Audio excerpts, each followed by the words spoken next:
Verdict کے against جائیں جس کورٹ کے وہ خود جج ہیں، تو آپ اندازہ کر سکتے ہیں کہ یہ کتنا بڑا کھلا اور افسوسناک قسم کا تضاد ہے۔ اس سے پہلے جو خطوط کا سلسلہ شروع ہوا ہے، اب تو وہ خطوط بازی ایسے ہو گئی ہے کہ پرانی یاد تازہ ہو گیا ہے۔ وہ کبوتر کے ساتھ، پنجے کے ساتھ وہ خط باندھ کے بھیجا کرتے تھے، اور ہر روز ایک کبوتر جو ہے وہ خط لے کے بنیر کے اوپر بیٹھا ہوتا تھا، اور اس کا جواب بھی خط کے ذریعے جاتا تھا۔ جواب نہیں آ رہے، لیکن یہ جو یک طرفہ ٹریفک ہے کبوتروں کی خطوط کے ذریعے وہ چل رہی ہے۔ اس نے ایک علیحدہ میڈیا کی ہیڈ لائنز بنائی ہوئی ہیں، بیچ میں لائرز آ گئے ہیں، بیچ میں سیاست آ گئی ہے، بیچ میں پی ٹی آئی آ گئی ہے، بیچ میں اداروں کے خلاف کیمپین آ گئی ہے۔ تو اسلام آباد کے اندر سے جب آپ اس قسم کے معاملات کو اس انداز سے اٹھائیں گے، تو پھر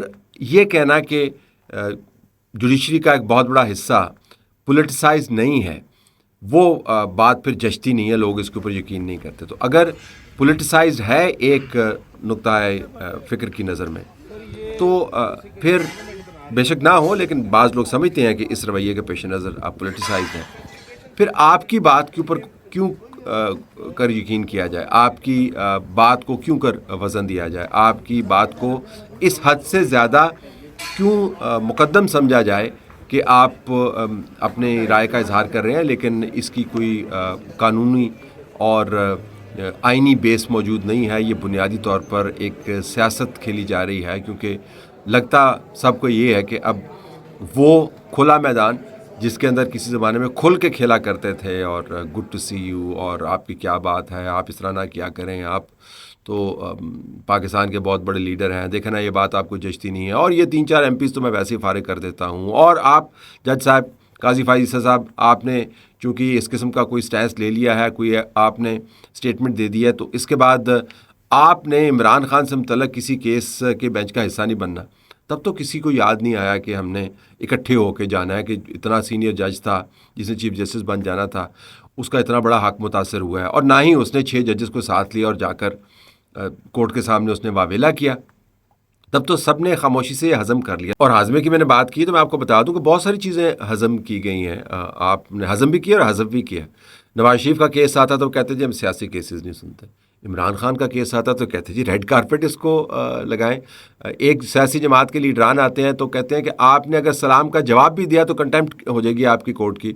دوسری سیاسی جماعت کا لیڈر آتا ہے تو اس کے لیے خاص گاڑی بھی جوائی جاتی ہے، اور کورٹ کے اندر اس کو باقاعدہ پوڈیم اس کے حوالے کیا جاتا ہے اور اس کی باتیں سنی جاتی ہیں۔ ایک سیاسی جماعت کی قیادت آتی ہے تو اس کو کہتے ہیں کہ آپ تمیز کے ساتھ بیٹھیں۔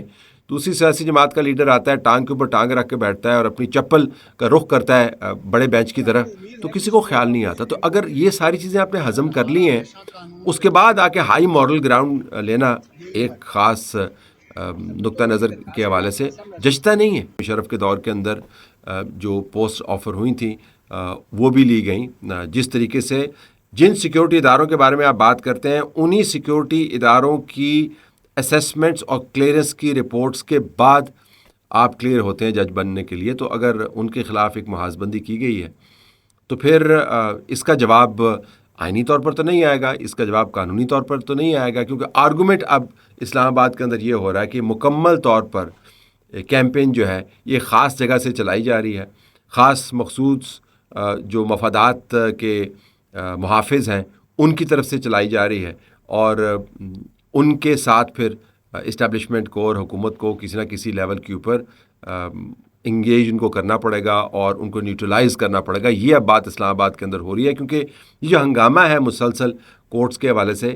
یہ پاکستان کے لیے نہ امیج کے لیے اچھا ہے اور نہ ہی اس ماحول سے مطابقت رکھتا ہے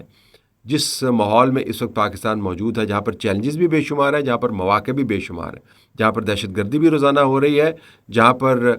پاکستان کی بڑی اہم الائنسز بھی بن رہی ہیں، جہاں پر پاکستان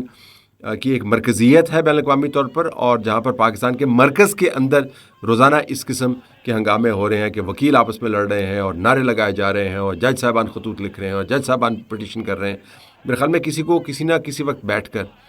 ان معاملات کو حتمی طور پر طے کرنا ہوگا۔ نہیں طے کیا تو پھر ظاہر ہے جو پاکستان میں طریقہ کار ہے طے کرنے کا وہی دوبارہ سے رائج ہوگا، اور پھر جب دوبارہ سے رائج ہوگا تو شاید یہ جو سپیس اویلیبل ہے یہ بھی اویلیبل نہ ہو۔